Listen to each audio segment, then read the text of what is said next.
Să-mi fii Tu alfa și omega vieții, Iisuse, totdeauna pe pământ.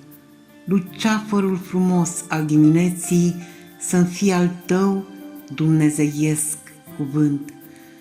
Prin Tine vreau să încep orice lucrare și tot prin Tine vreau ca să o sfârșesc. Cum raza are o bârșie în soare, așa din Tine viața să-mi trăiesc.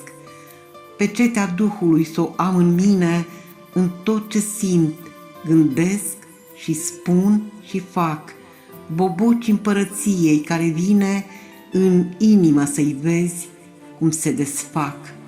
Să-mi fii Tu alfa și omega în toate și în toate fă-mă sfânt și roditor, căci doar prin Tine sufletul meu poate păși spre fericitul viitor.